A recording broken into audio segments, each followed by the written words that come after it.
Okay, hello and welcome everyone to this special webinar. My name is Ilya Karnaukhov and I'm the Development Manager at World Forum Offshore Wind. And today, as I said, is a special webinar, is on O&M white paper highlights. It's my great pleasure to welcome our excellent speakers for today, including our floating O&M subcommittee chairperson, Ilmas Bayati from Peak Wind, as well as a great panel of offshore wind experts who are greatly contributed to this white paper development. We have Alistair from Carbon Trust, Mathieu Auperin from Dolfines, and Maarten van de Giessen from OWL Heavy Lift. And before we jump into the presentation, let me tell you a few things about WFO. The organization was founded in 2018, and we're a non-profit entity focused on offshore wind energy only. We promote offshore wind energy, and our members represent the entire supply chain, the global supply chain. We have international setup with offices in Hamburg, Tokyo, Taipei, and New York. And in terms of our activities, it's also very straightforward, as we focus on three things. We provide advisory services for offshore wind around the world. We inform about offshore wind via publishing periodic reports, facilitating various working groups, and we organize events for connecting the global offshore wind community. It's important to also briefly mention our floating offshore wind committees that consist of the General Committee that meets quarterly to discuss the initiatives of the committee and introduce new proposals, and our 4 subcommittees that meet monthly and conduct all deliverables, such as the mooring systems we pretty much discussed last time, and O&M that we're discussing today. Only WFO members can participate in committees' regular sessions. And in terms of our members, we're happy to have over 110 global members at the moment, and they represent the entire supply chain from North America, Europe, Oceania, and even Australia. And if somehow you're still not a member yet, please make sure to join us. You can check information on our website and contact our Managing Director, Gunnar Herzig, if you have any questions. And a few words about the workshop, the webinar itself. It's very simple. During the first 10 to 15 minutes, Ilmas will provide highlights about the white paper, and then we'll have a discussion with the panel. And it would be great if you submit your questions using the chat function on your right side. Just simply insert your question, and I will do my best that the question will be answered during this webinar. So without any further ado, Ilmas, the floor is yours. All right, thanks Ilya for the introduction. Hi everyone, welcome to the webinar. As Ilya introduced already, but just give me a few seconds to introduce myself. My name is Ilmas Bayati.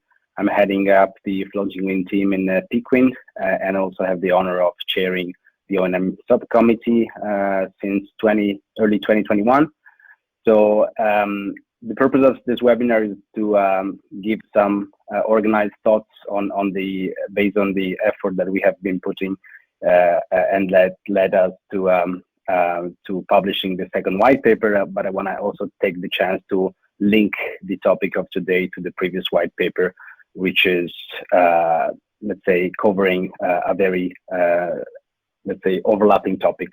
So today I'm going to talk about on-site major component replacement technology for floating offshore wind, taking a little bit of a temperature of the industry, but also having a wider reintroduction on all the possibilities that we can have when developing a project for considering a major component replacement. So the agenda of today, as said, O&M white papers, first one and second one.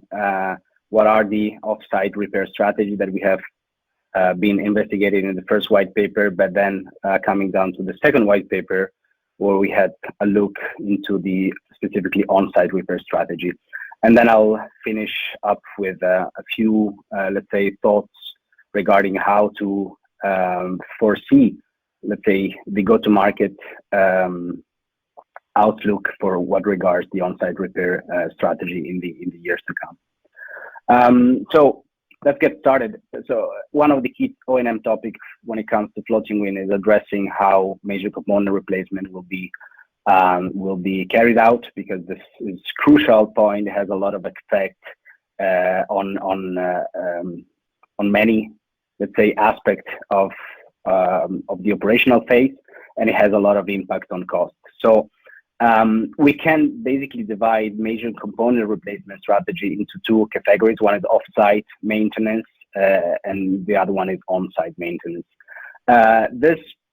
The overall picture has been investigated in the first white paper, where we investigated challenges and opportunities in general of major component replacement, and we were able to highlight different subcategories as well. One is tow to port, which is basically the baseline in the current floating wind project development, meaning that when a failure occurs, you have to disconnect and tow back to port to do the repair.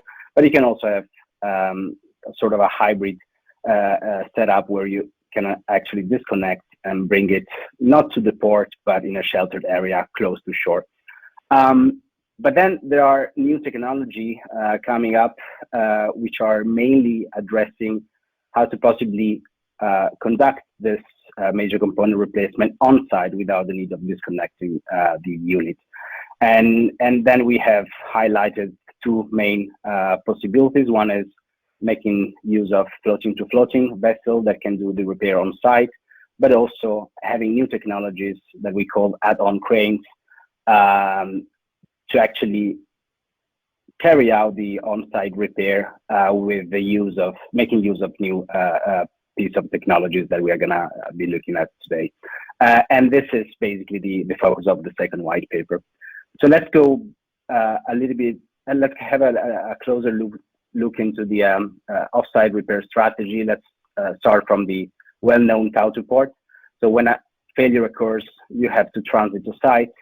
You have basically to disconnect the cables and the mooring lines, take the unit, tow it back to the port, making the repair, and then tow it again to the site, and do basically a reverse installation, another installation process, and then of course demobilize the vessel that can go back to the port.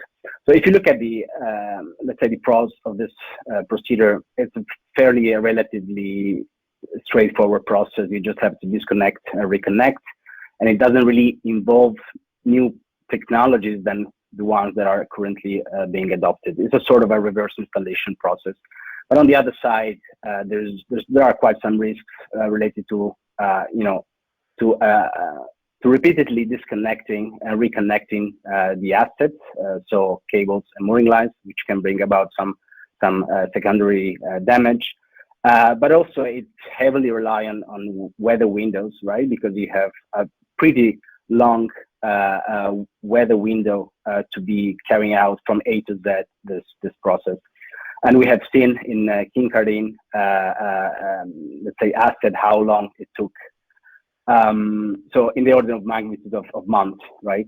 And of course, you have to deploy quite a number of different vessels just to do the operations, and also there's a big question of how to basically handle the assets that remain at the site in terms of, for example, how do you wet store the cables or the mooring in the meantime.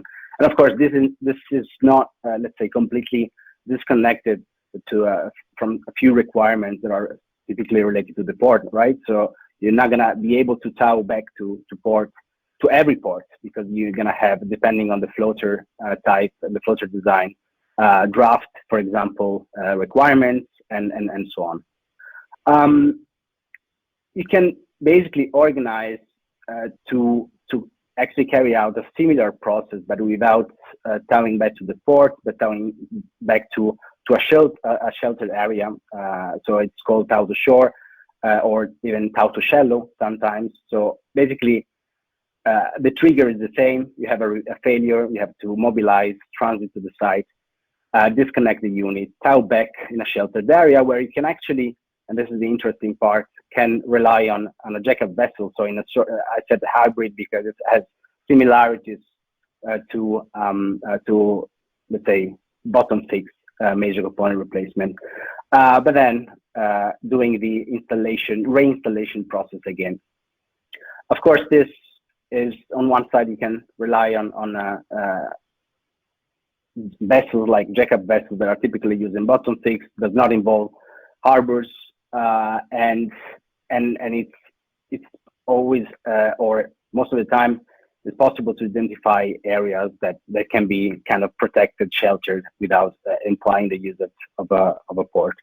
But it's very geographic specific, right? Not everywhere this is going to be possible. It has some floater specificity in the sense that how you carry out the major repair while you are making use of the jackup vessel, how you stabilize the floater. A semi-submersible would likely require, let's say, a dummy mooring line system on site, or which is very different from what you would need, for example, if you had to disconnect a TLP, right, which is not hydrostatically speaking stable without having a mooring system. So there are like some floater specific issues. And of course, this also clashes with some project specific question marks in the sense that you're going to be, let's say, preparing the project also by looking at, let's say, additional consenting area where you actually need to carry out the jackup operation. So pretty much linked to permitting issues as well. So the reason why the industry is looking at alternatives from tow to port or tow to shelter or shallow is because the possibility of carrying out on-site repair solves a lot of issues. One of the key ones is of course the cost related to the power-based availability losses, long weather windows, but of course a number of vessels to be deployed.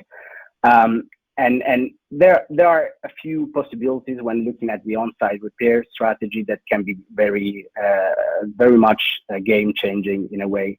But of course, this doesn't come as a free lunch. It has some challenges that I'm gonna talk briefly about today. But let's have a look at the floating to floating solution on site. So you have a repair. You go there by deploying a special vessel that can be carrying out the repair in a floating to floating setup, right? So without being anchored or moored anywhere, just keep on floating while doing the operation. So this means that you need a pretty big and specific vessel. Of course, this will reduce the weather window dependency, reduce the repair time, and let's say improve reduce the availability-based production loss for sure. But on the other side, this means deploying very big vessels. A track record of this kind of operation is still missing, and there is a huge effort from the shipbuilding industry to actually comply with this new specification, which is not there yet in the market, or at least fully functioning and fully demonstrated. There are also some key technical challenge when doing floating to floating operations, which are still the hub height, which is for especially if you think about like 15 megawatts with hub height up to 150 meters. I mean, this poses a challenge per se, not to mention while doing the operation in a floating to floating setup, you still have relative motion that you need to manage because you have a floater and you have a vessel and you have let's say parts that are moving around during the operation itself. The weather window is of course still an issue in the sense that you have to be sure to carry out this operation in a window where the weather doesn't get worse. And of course, the availability of the vessel is still an open question. At least availability of vessels of this type. So just to mention a little bit zooming in, let's say, the relative motions. There are, in the shipbuilding industry, it is a topic that is being addressed quite thoroughly, but it has some level of complexity in a way that also the control system that will be needed to be deployed in this operation will need to be quite sophisticated, in the sense that you might have a combination of dynamic positioning system of the vessel itself plus motion compensation system to limit the motion of the part itself, which might be also critical in the phase where you actually get the coupling and the connection to remove the part itself. So in this scenario, what seems also to be very promising is what we call add-on cranes. What does this mean? So you have a repair to take care of. You deploy a certain type of vessel to be defined, depending on the technology you're going to be deploying. You do the operation, or let's say the crane itself, which can be embedded or let's say mounted or assembled ad hoc on site. You have to let's say, to allow this to be mounted and carry out the major component replacement, and then deploy the vessel and the equipment that you might have deployed as well. In principle, you might be using vessels that are more standard, so no need from the shipbuilding industry to go bigger in a way. And of course, like this solves quite some interesting utilization of the weather window for sure, because we are talking now about days of mobilization, not weeks or even months, like in the Tautopor case. And of course, this has a positive outcome on the availability. On the other side, we are in a phase where new technologies are being deployed, and we have been taking a look at it in the second white paper. That needs to be demonstrated, by the way, and needs to show and to prove that some key challenges, for example, like the interface, the technical interface with other parts of the asset, being them the floater or the tower, are kind of resolved or at least under control in doing the operational phase. So if we look at add-on cranes, what we were able to identify were basically two families of add-on cranes, which we call tower-based cranes and platform-based cranes. So you can, if you have your own search in the market, you're gonna come across to a lot of different types. So the effort of this second white paper was trying to find a common ground, also in terms of terminology, in a way, to cluster all of this type by, let's say, categories and principles of functioning. We came up with this, also interacting a lot with 100+ members of the WFO inside the O&M subcommittee. And just by looking at the first one, the tower base, we were able to even identify a subcategory that we call the self-hoisting.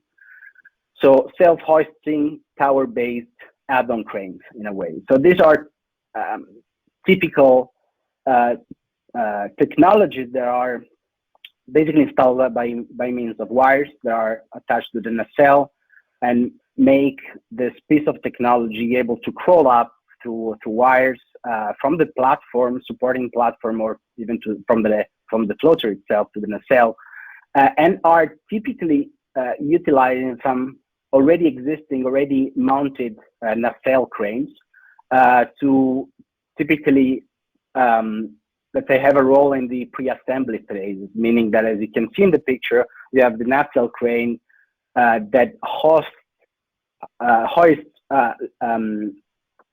the crane that will be useful for the actual major component lift up. On the other side, we were able to identify still tower-based cranes that we call self-hoisting. These are typically technology that are climbing up through the tower either from the support vessel or the platform to the nacelle, they make use of their own, let's say, mechanism that can be even braces that secure themselves around the tower, or even by utilizing some predefined pins. And this is one of the key points that are interesting in the assessment of the interface with the VTG OEM. So how different will be the towers or the new, let's say, generation VTG to accommodate this kind of technology, if this specific type will be the winning one. And as far as we could see from the market analysis, this type of technologies are not targeting only the floating wind segment, but the floating wind is typically let's say a specific segment of a wider target, which can have some overlaps in the onshore or bottom fixed tower modular installation or VTG or nacelle installation, right? So we were able to see that it's a floating wind is a subset of the let's say commercial target of this type of technology. And last but not least, and we have some representative also here today to talk through this kind of technology concept. We call that platform based. So you basically have either a modular framework or a crane or a telescopic mechanism that starts from the platform, from the floating platform, and let's say is installed in order to reach the height of the nacelle and carry out either the blade repair or major component replacement in the nacelle. It uses quite a considerable part of the floating substation, for example, a column of the semi-sub, and poses also interesting question about how, let's say the equilibrium, the hydrostatic equilibrium will be maintained during the operation, because of course you have all of a sudden an unbalanced distribution of weight due to the tower, let's say the crane, but also due to the component being lifted down to up and down to a possibly a supporting platform. So these are the main categories that we were able to identify, and of course, as mentioned, bring about a few technical question marks, requiremements, or call it however you want, just without lingering too much on all of them, just to mention. So we discussed about hookup or hang-off points that are needed to secure the let's say the climbing up of the crane. If in case of self-hoisting, you also need to have the nacelle that might be used for the preliminary phase to be compliant with the amount of load that you're going to be lifting up, even if it's functional for the installation of the heavy lift crane itself. The space on the floater is, as we have seen, something to be considered. So it has, in a way, some impact on the floater design itself. Same for the ballasting, as we said. So it has major impact on the design. So sorry, I'm just seeing myself. I don't know if there's any message from the. Is all okay, Ilya? Yes, all good. Thank you. Okay, perfect. I have just a couple of slides, and then I'm done. Yeah. So as mentioned, what are the support vessels that will be deployed? Are we going to be utilizing for add-on cranes already existing vessel, or there going to be bespoke design for it? And in general, the topic of the motion compensation and the control system, and even the automatization of the procedure is still something that needs to be properly understood by the industry itself, but also by the different stakeholders that are evaluating this new type of technology. So just to summarize, we see for sure some good advantages, but also some challenges. If you look at the advantages, of course, one of the key one is compared to the floating to floating setup. If it doesn't eliminate, at least it reduced a lot the relative motion issue that you have with floating to floating, even though there's still the swinging motion of the component during the operation to be solved.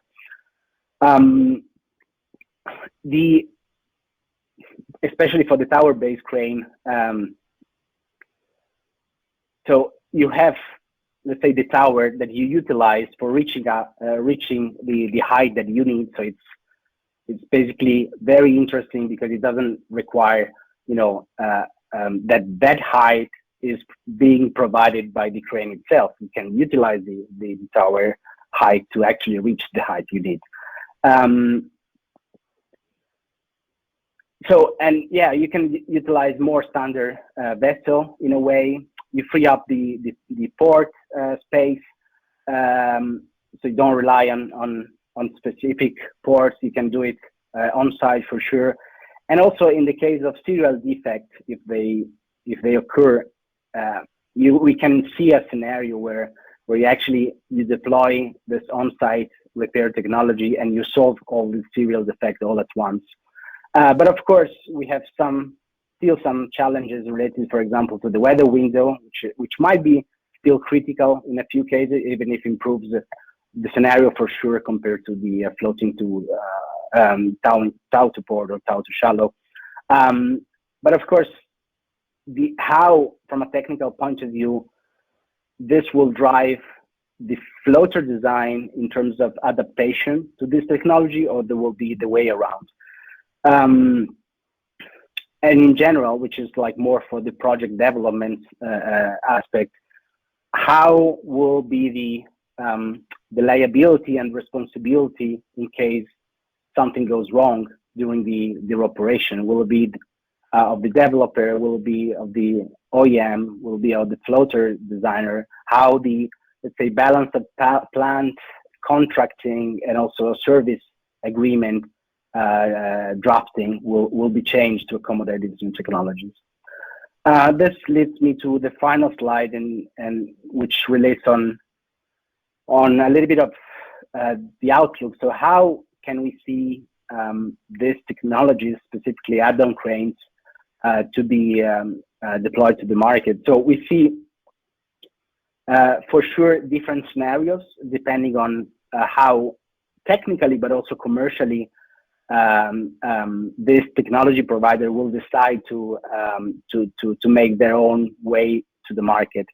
And we can see, let's say, this technologies liaising with the floater design to potentially procure and offer, like, a coupled or a combined package in a way.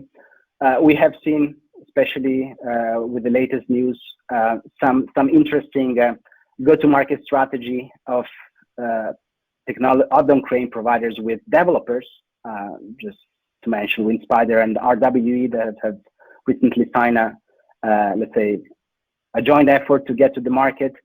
Or the big question is, like, what is going to be the role of the OEM in all of this? Are they going to be trying to comply with this new technology coming up, or are they going to be including this piece of technologies in their own offering?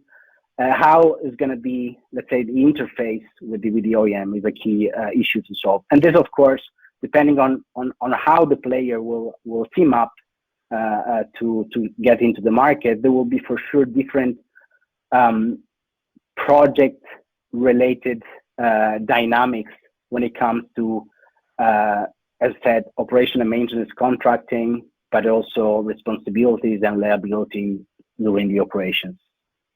So I hope I haven't posed more questions than answer, but that's in brief what we have been investigating in the second white paper, which I refer you all to, and of course we open up the Q&A now. I hope it was clear. Thanks. Okay, excellent. Thank you very much, Ilmas, for this very comprehensive and quite technical overview of this O&M white paper. And yeah, it's quite a complex topic. So we have approximately half an hour for our Q&A session. What are the main benefits, but also challenges to perform the heavy maintenance on the site? So maybe if Ilmas, you go first, then Alistair, then Mathieu and Maarten. Yeah. Sorry again. I had you broke up. Can you repeat the question again? Yes, sure. What are the main benefits, but also challenges to perform the heavy maintenance on a site? Yeah, I think I've explained that a bit through my presentation. So I'm not gonna linger too much again on it. I'll let the other analysts to answer. But I mean, the key answer that I might have is, shifting from weeks, months, several months, from our insights from Kincardine operation that took a lot of months to tow back to port the unit, and we are not even sure of how much more the unit was disconnected from the grid, right? So it has a huge impact on the tow to port, has a huge impact also on the business case, right? So this on-site approach might be a real game changer if you look at also from a let's say a business perspective. But again, I mean, if you're explaining a few details, I'll let the other panelists to chip in here. Good, thank you, Alistair. Apologies, my camera doesn't seem to still be cooperating. So. No worries. But at least you can hear me. I suppose some of the points I think Ilmas has already touched on illustrate kind of the main drivers for why major component change on site is really a feasible, needs to be made more of a feasible solution. I think the point that we're not going to have, as floating gets constructed and built out, we're not going to have there's very limited numbers of ports that you can tow back to, so it's not going to be a feasible option in reality to a number of sites. And as obviously we've got more turbines in the water, and as you get more turbines on bigger sites, if you, for example, have one or two turbines go down with major component issues, then the whole prospect of towing back to port, I think, makes it really unfeasible, to be honest. So developing these solutions to be able to fix and repair on site, I think, is the only feasible way moving forwards. I suppose the challenges being, obviously, I think the main one being probably the Met ocean conditions, and having a site that this is actually feasible in, and I suppose also understanding from the OEMs and collaboration with OEMs and developers on, I suppose, making sure that turbines can be fitted out or be repaired using a self-hoisting crane or some kind of system that isn't going to affect the turbine in that regard. I kind of leave it there. I don't want to take over too much with what I think. So yeah, those are kind of my main thoughts, I suppose. Thank you very much, Mathieu. Yes, so good afternoon. I would, in terms of benefits, I think we cover them all except maybe the risk of the offshore risk linked to the unmooring and disconnection of the electrical cable. That for me, you will do it once, you will do it twice. After 20 years, you may try a third once, but at the end of the day, you have a risk that it never function back. So there is an offshore risk linked to this kind of operation, basically. So doing the reparation on site will prevent this risk from happening. In terms of challenges, of course, there are numerous challenges. One that has not been highlighted is that the heavy component replacement, they are not only heavy components, they are very large components. Typically, a blade today is more than 100 meters long. It's very difficult to manipulate. So it's a challenge. It's a challenge at the port, but it's even more a challenge offshore, of course. So this is a typical point that needs to be highlighted as an additional challenge. And last but not least, I would say that you should, to some extent, minimize the capex impact on your floater, on your mast, or on your nacelle, because you are considering a potential heavy maintenance scenario compared to a capex that is for sure. So you need basically to stay competitive with your heavy maintenance solution.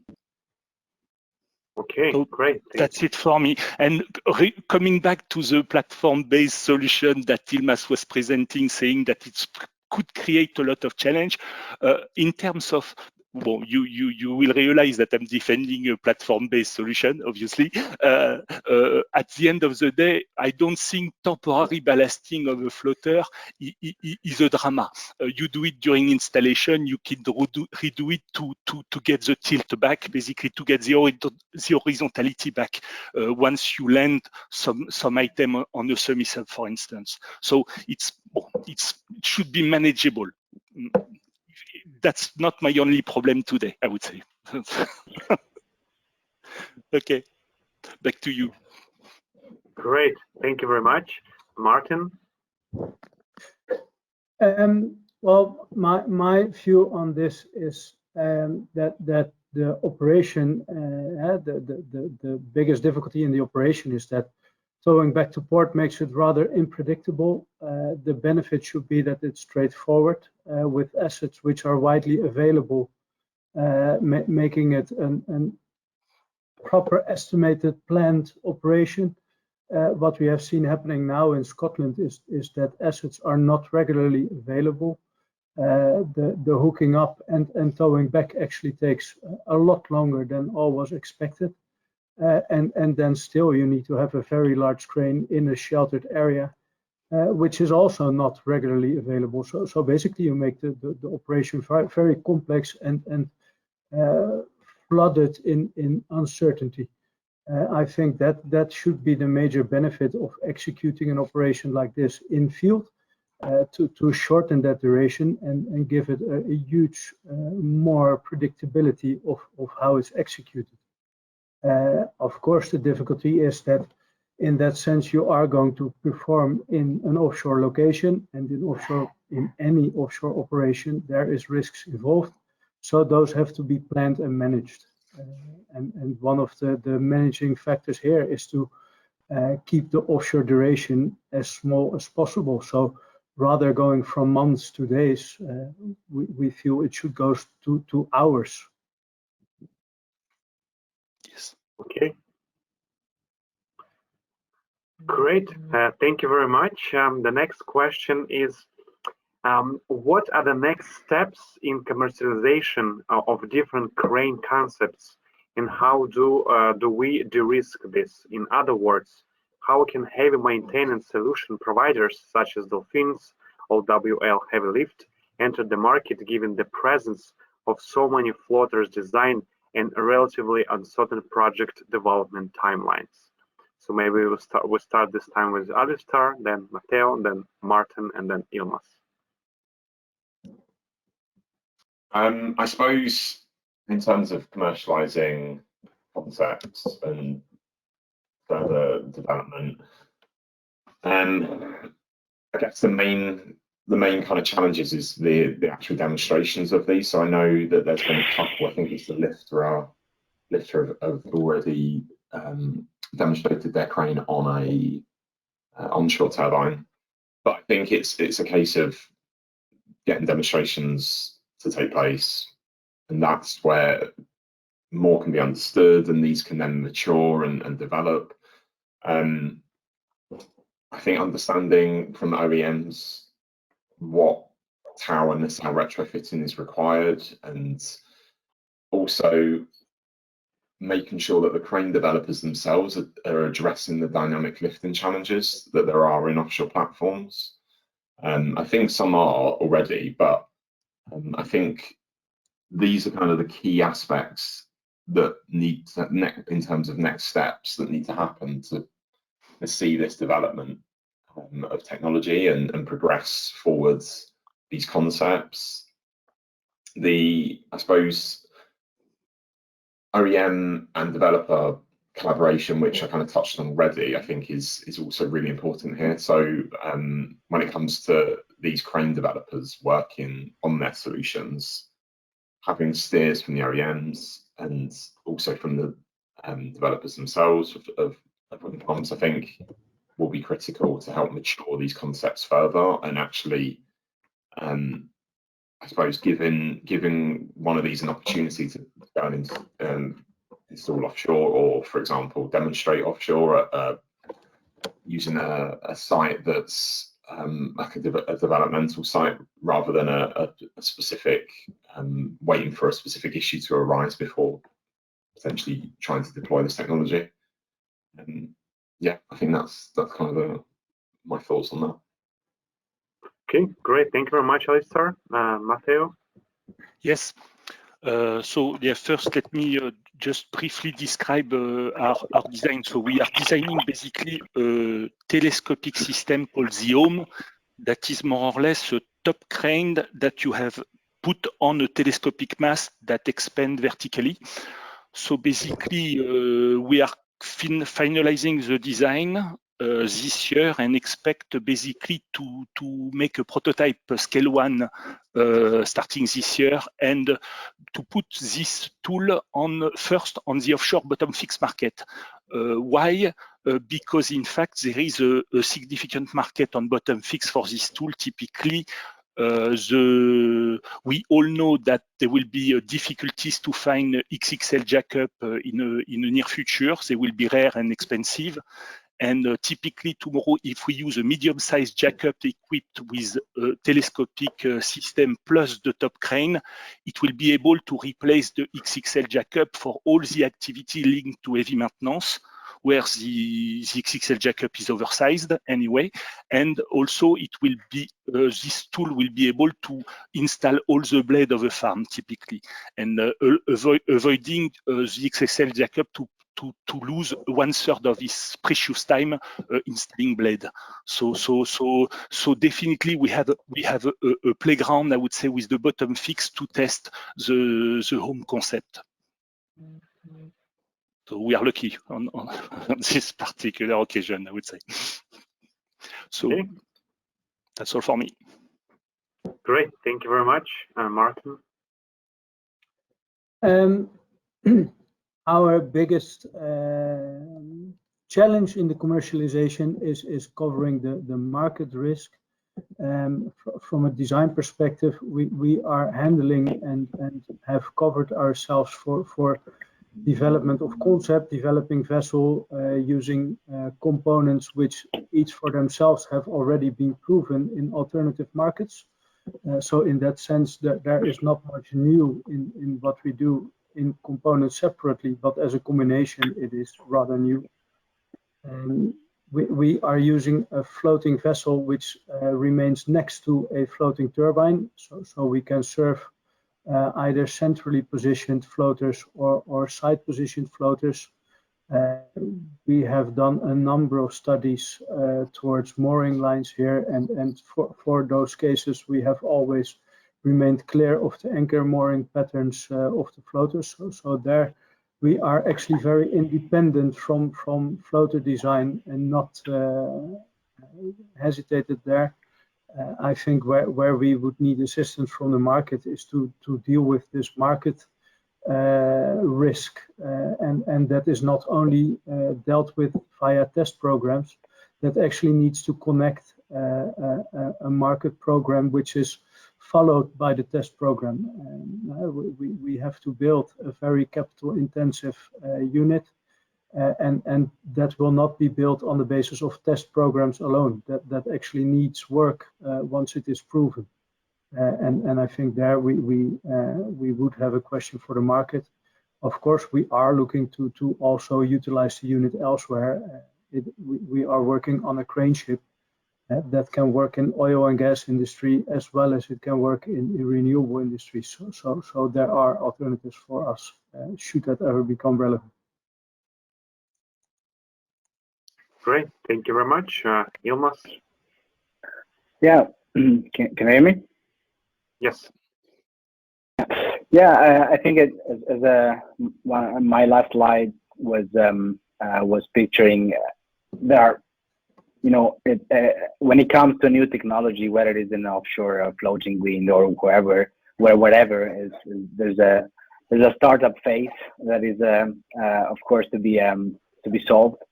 So in a way, for sure, demonstrating let's say the feasibility from a technical point of view is one aspect, but also let's say the commercial setup, it might be key to accelerate the deployment in the market. And by that I mean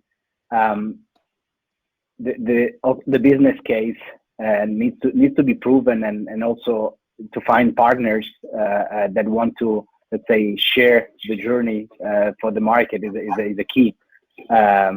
Even more for these technologies, because there are many risks, many potential advantages, but I don't think it's going to be a solo exercise of these technology providers. That's for sure. So depending on also on the technology, if the business case is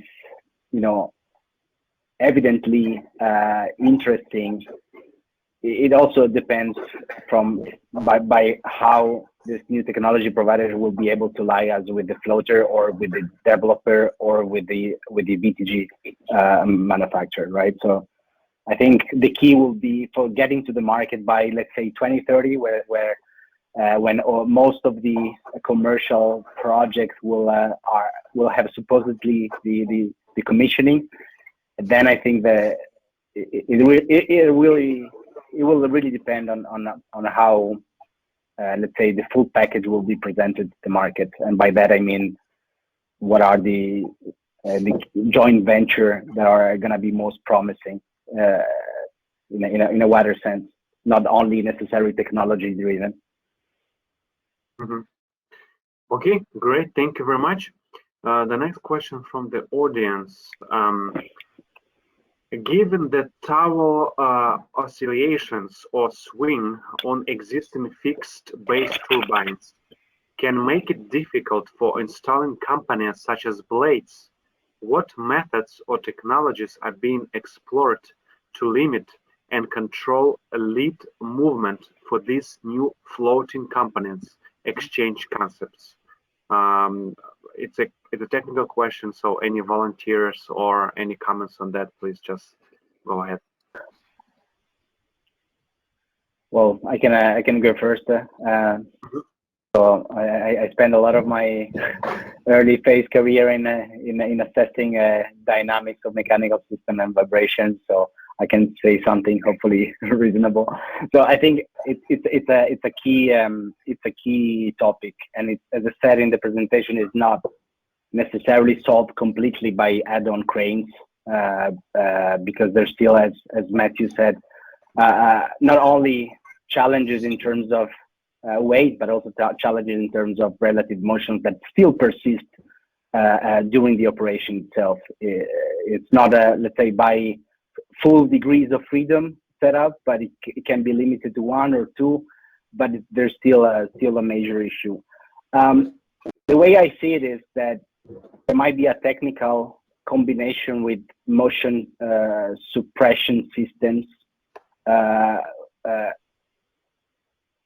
between the components and, let's say, the hookup point of these new technologies, right? And of course, this will need to be wrapped up in a sort of a global control system that will have some inputs from the motion of the floaters, possibly. Will have some inputs from the vibration itself of the end point of these cranes, possibly, right? So it's not going to be like a plug and play solution, but there will be some input-output relationship also in terms of signals and vibrations to the overall system, right?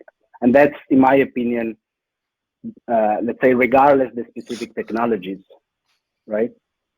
So to answer the question, relative motion is not solved completely with these solutions, but I see, let's say, a potential improvement by liaising with some motion suppression system itself, and even better in a global motion control perspective. Okay, great. Thank you very much, Ilmas. Any other comments on this question? No, I tend to agree. We studied also some motion compensating system between the two towers. It's one of the solutions, but today, if the crane and the weather can basically be sufficient to dock properly the blades under a certain condition, it's even better. But yes, motion compensation could help also. Yeah, no doubt. And Ilyas, I think that to us is actually the key to make the system work. We have a motion compensated crane which will be able to track and follow the floater and the nacelle actually. So the hook and the blade will track and trace the nacelle to properly stab the blade into its hook. Okay, great, thank you. And then I guess would be a question, if we are to see the development and deployment of self-hosing crane solutions, how much collaboration is required across the industry from both a developer and OEM? And I would just add up another question, because we don't have much time left. If we use those complicated new technologies, what about the safety of people working on them? Or the operation will be fully automated and we don't need people and risk their health? So maybe we go first with Mathieu, then Maarten, then Ilmas and Alistair. Okay, so thank you. I will start with safety. I think but today we are in the design phase of our system, and definitely safety is the most important parameter that drives our design and our thinking today. For the floating version of the home, obviously, yeah, but for the other one as well, but to a less of a concern.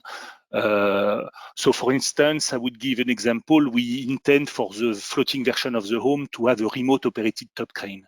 So nobody's at the top, at least on the telescopic side. There will be people in the rotor, but in the nacelle, but none on the top crane.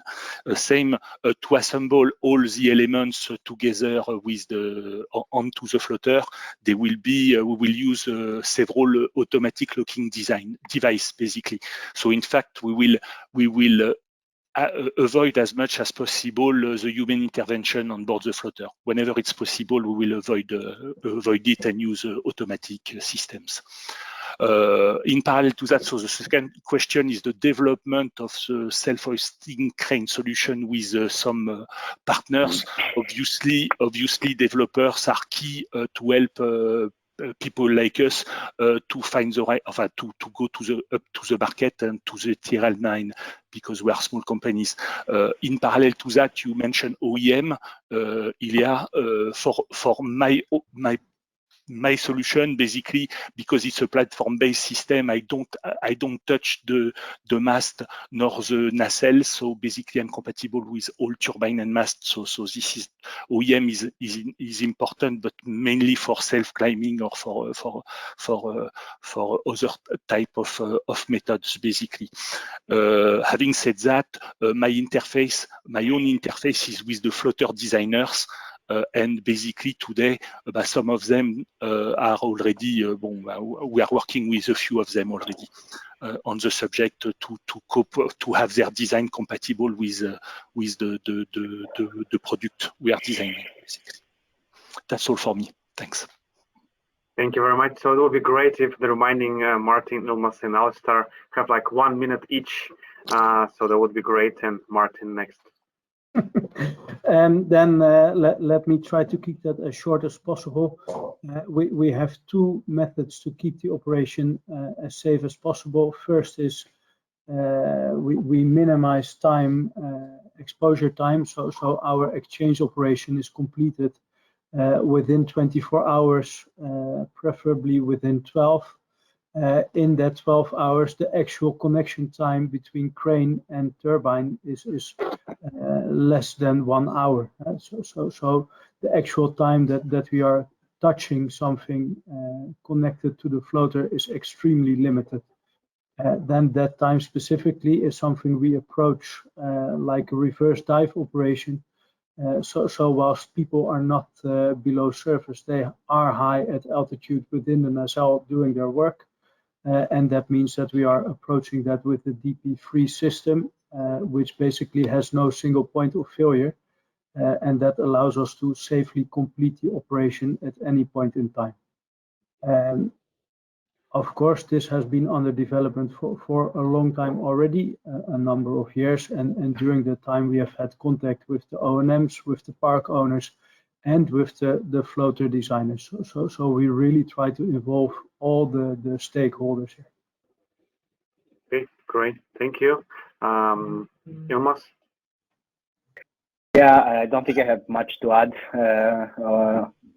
from the technology provider's perspective, to be honest. So. Okay, good. Alistair? Yeah, I think like Ilmas, from a sort of floating winds joint industry program perspective from the Carbon Trust, I don't really have much to add. We have actually had a project running looking specifically at major component exchange of self-hoisting cranes, which is going to be wrapping up very soon. So, and in that we've evaluated different technologies across various areas, and obviously this includes health and safety, which is obviously one of the most significant factors. So, yeah, I think look forward to sharing the outputs from that as part of the summary report later on. Okay. Yeah, maybe just one quick one. So I think it all comes down from a also an agreement perspective, right? Who's gonna where the responsibility during this operation will stand, right? Will it be on the developer side who adopts as a BOP contractor this technology? Will it be from a VTG OEM side who will have the responsibility to carry out the major components operation as it happens in the bottom fix, or we're gonna see like a new player, which is the foundation manufacturer, actually being on the table of discussion in terms of maintenance agreement along with this type of technology, right? And I think this will also drive where the responsibilities will go through different players as well. Okay, great. Thank you very much. That unfortunately brings us to the end of this webinar, but it was a very lovely discussion and I think very useful to learn about this O&M white paper in general about the topic. So thank you very much, Ilmas, Alistair, Mathieu, and Maarten for your time today. And please join us tomorrow. Tomorrow we'll have our regular webinar, and that would be on floating wind. And we'll have quite some nice, I would say, excellent speakers tomorrow, so don't miss that. So that's all for today. Thank you very much, all the audience, for joining, and enjoy the rest of the day, everyone. Bye-bye. Thank you. Bye.